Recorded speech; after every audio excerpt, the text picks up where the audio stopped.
ओम साई राम। आज हम साइंस सचरित्र का अध्याय 4 पढ़ने जा रहे हैं। अध्याय 4 श्री साईं बाबा का शिरडी में प्रथम आगमन, संतों का अवतार कार्य, पवित्र तीर्थ शिरडी, श्री साईं बाबा का व्यक्तित्व, गौली बुआ का अनुभव, श्री विठल का प्रकट होना, क्षीर सागर की कथा, दासगणों का प्रयाग स्नान। श्री साईं बाबा का शिरडी में प्रथम आगमन, 3 वाड़े। संतों का अवतार कार्य। भगवत गीता 4 अध्याय 7-8 में भगवान श्री कृष्ण कहते हैं कि जब जब धर्म की हानि और अधर्म की वृद्धि होती है, तब तब मैं अवतार धारण करता हूँ। धर्म स्थापन, दुष्टों का विनाश तथा साधुजनों के परित्राण के लिए मैं युग युग में जन्म लेता हूँ। साधु और संत भगवान के प्रतिनिधि स्वरूप हैं। वे उपयुक्त समय पर प्रकट होकर अपनी कार्य प्रणाली द्वारा अपना अवतार कार्य पूर्ण करते हैं।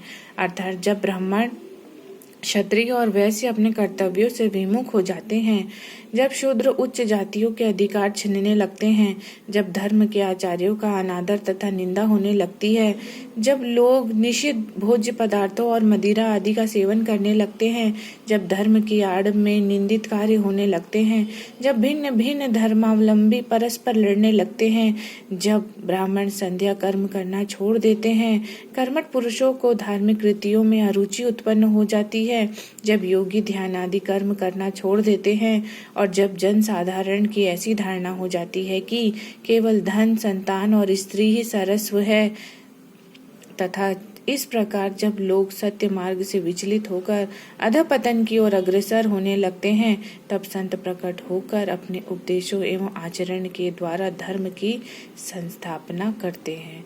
वे समुद्र के ज्योति स्तंभ। ये हेमाड पंत की तस्वीर है, श्री हेमाड पंत जी।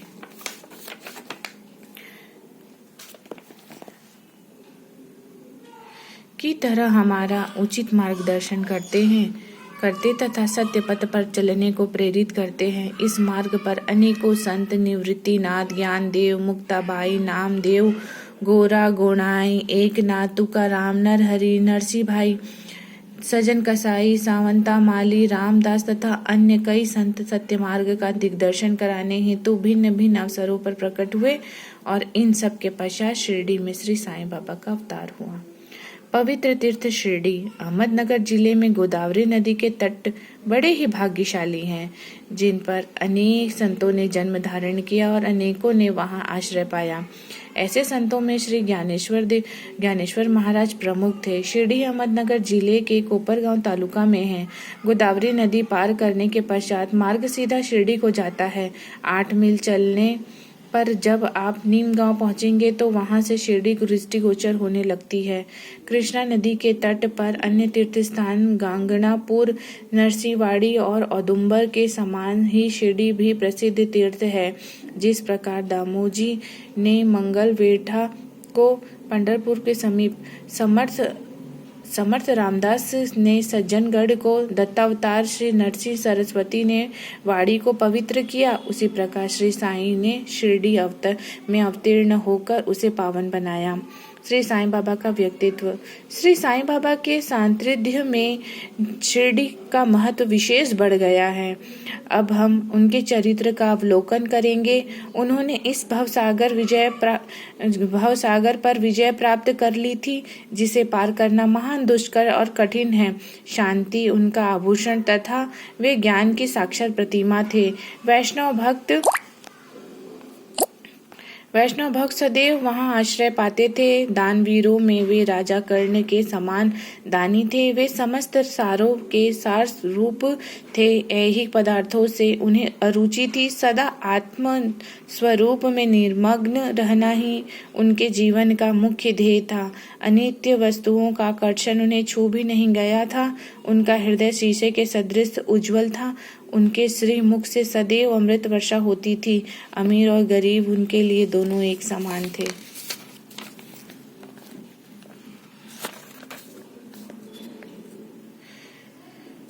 मान अपमान की उन्हें किंचित मात्र भी चिंता न थी। वे निर्भय होकर संभाषण करते, भांति भांति के लोगों से मिलजुल कर रहते हाँ, नर्तकियों का अभिनय तथा नृत्य देखते और गजल कव्वालियां भी सुनते थे। इतना सब करते हुए भी उनकी समाधि किंचित मात्र भी भंग न होती थी।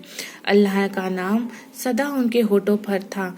जब दुनिया जागती तो वे सोते और जब दुनिया सोती तो वे जागते थे। उनका अंतःकरण प्रशांत महासागर की तरह शांत था। न उनके आश्रम का कोई निश्चय कर सकता था, न उनकी कार्य प्रणाली का अंत पा सकता था।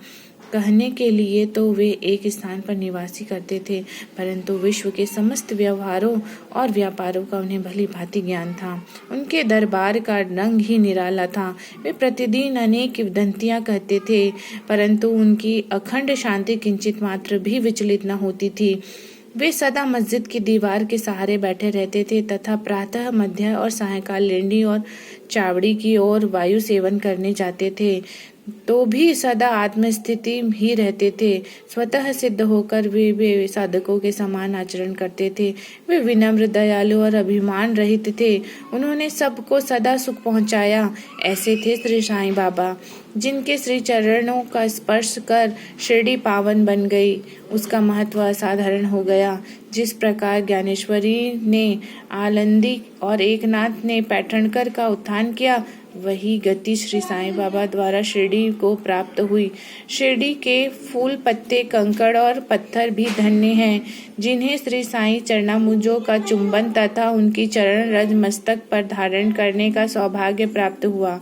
भक्तगण को शिरडी एक दूसरा पंढरपुर, जगन्नाथपुरी, द्वारका, बनारस, काशी, महाकालेश्वर तथा गोकर्ण महाबलेश्वर बन गई। श्री साईं का दर्शन करना ही भक्तों का वेद मंत्र था, जिसके परिणाम स्वरूप आसक्ति घटती और आत्म दर्शन का पथ सुगम होता था। उनका श्री दर्शन ही योग साधन था और उनके वार्तालाप करने से समस्त पाप नष्ट हो जाते थे। उनका पाद सेवन करना ही त्रिवेणी प्रयाग स्नान के समान था तथा चरणामृत पान करना मात्र से ही समस्त इच्छाओं की तृप्ति होती थी। उनकी आज्ञा हमारे लिए वेद सदृश थी। प्रसाद तथा उदी ग्रहण करने से चित्त की शुद्धि होती थी। वे ही हमारे राम और कृष्ण थे, जिन्होंने हमें मुक्ति प्रदान की। वे ही हमारे पर ब्रह्मा थे। वे छंदों से परे रहते तथा कभी निराश व हताश नहीं होते थे। वे सदा आत्मस्थित, चैतन्य घन तथा आनंद की मंगल मूर्ति थे। कहने को तो शिरडी उनका मुख्य केंद्र था, परंतु उनका कार्य क्षेत्र पंजाब, कलकत्ता, उत्तरी भारत, गुजरात, ढाका और कोंकण तक विस्तृत था। श्री साईं बाबा की कीर्ति दिन प्रतिदिन चहुं ओर फैलने लगी और जगह जगह से दर्शनार्थ आकर उनके भक्त का लाभ उठाने लगे। केवल दर्शन से ही मनुष्य, चाहे वह शुद्ध अथवा अशुद्ध हृदय के हों, केवल दर्शन से ही के चित्त को परम शांति मिल जाती थी।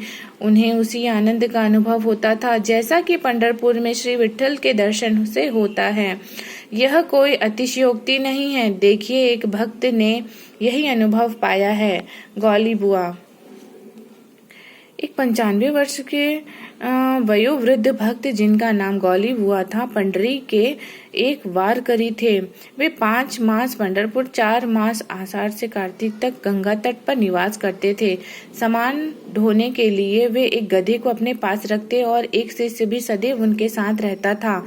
वे प्रतिदिन वारी लेकर पंढरपुर जाते और लौटते समय श्री साईं बाबा के दर्शनार्थ शिरडी आते थे। बाबा पर उनका अगाध प्रेम था। वे बाबा की ओर एकटक निहारते और कह उठते थे कि ये तो श्री पंढरीनाथ, श्री विठ्ठल के अवतार हैं, जो अनाथ नाथ, दीन दयालु और दीनों के नाथ हैं। गौली बुआ श्री विठोबा के परम भक्त थे। उन्होंने अनेक बार पंढरी की यात्रा की तथा प्रत्यक्ष अनुभव किया कि श्री साईं बाबा सचमुच में ही पंढरीनाथ हैं।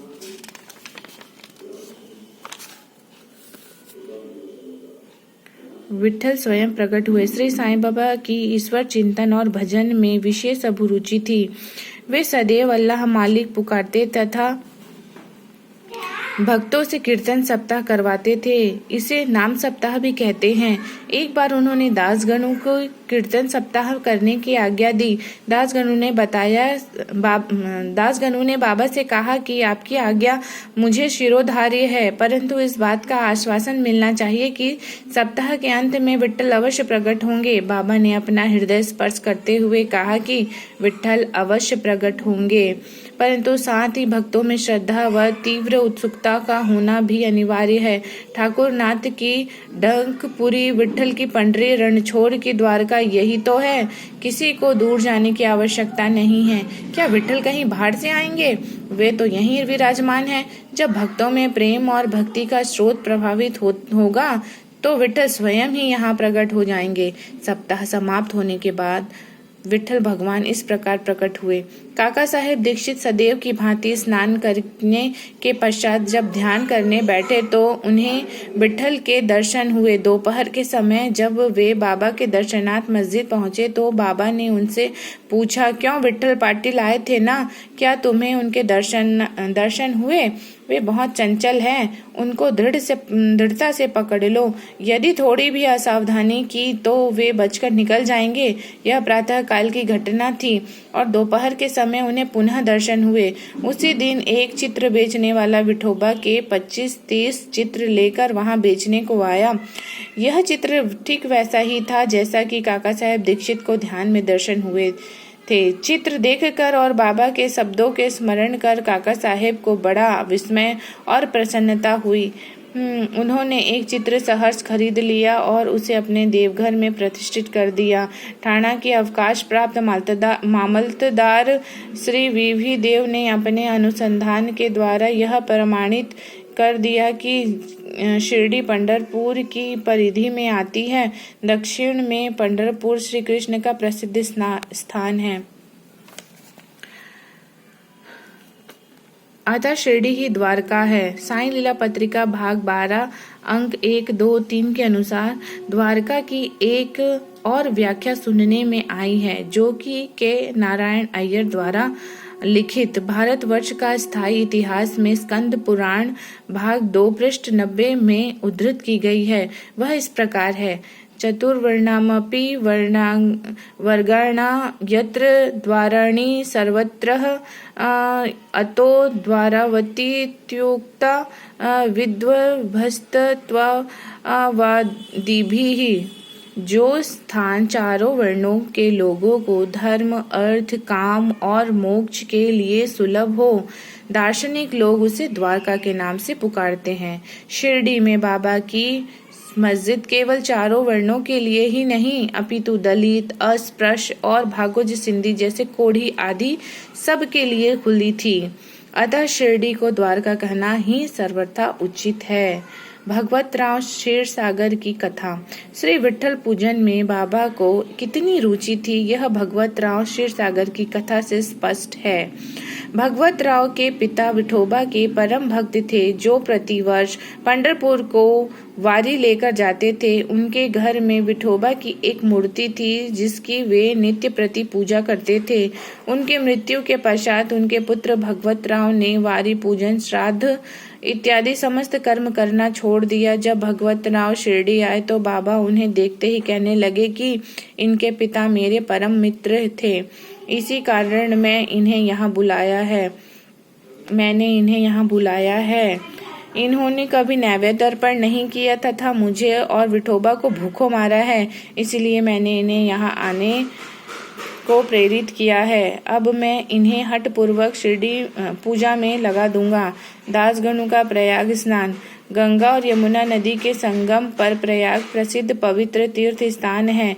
हिंदुओं की ऐसी भावना है कि वहाँ स्नान आदि करने से समस्त पाप नष्ट हो जाते हैं। इसी कारण प्रत्येक पर्व पर सहस्त्रों भक्तगण वहां जाते हैं और स्नान का लाभ उठाते हैं। एक बार दासगणों ने भी वहां जाकर स्नान करने का निश्चय किया। इस विचार से वे बाबा से आज्ञा लेने उनके पास गए। बाबा ने कहा कि इतनी दूर व्यर्थ भटकने की क्या आवश्यकता है, अपना प्रयाग तो यही है, मुझ पर विश्वास करो। आश्चर्य, महान आश्चर्य। जैसे ही दासगणु बाबा के चरणों पर नत हुए तो बाबा के श्री चरणों से गंगा यमुना की धारा वेग से प्रभावित होने लगी। यह चमत्कार देख दासगणु का प्रेम और भक्ति उमड़ पड़ी। आंखों से अश्रुओं की धारा बहने लगी। उन्हें कुछ अतः स्फूर्ति हुई और उनके मुख से श्री साईं बाबा का स्रोतस्विनी स्वतः प्रभावित होने लगी। श्री साईं बाबा का शिरडी में प्रथम आगमन। श्री साईं बाबा के माता पिता, उनके जन्म और जन्म स्थान का किसी को भी ज्ञान नहीं है। इस संबंध में बहुत छानबीन की गई। बाबा से तथा अन्य लोगों से भी इस विषय में पूछताछ की गई, परंतु कोई संतोषप्रद उत्तर अथवा सूत्र हाथ न लग सका। यथार्थ में हम लोग इस विषय पर में सर्वथा अनभिज्ञ हैं। नामदेव और कबीरदास जी का जन्म अन्य लोगों की भांति नहीं हुआ था। वे बाल रूप में प्रकृति की गोद में पाए गए थे। नामदेव भीमरथी नदी के तीर पर गोनाई को और कबीर भगीरथी नदी के तीर पर तमाल को पड़े मिले थे। और ऐसा ही श्री साईं बाबा के संबंध में भी था। वे शिरडी में नीम वृक्ष के तले 16 वर्ष की तरुणावस्था में स्वयं भक्तों के कल्याणार्थ प्रकट हुए।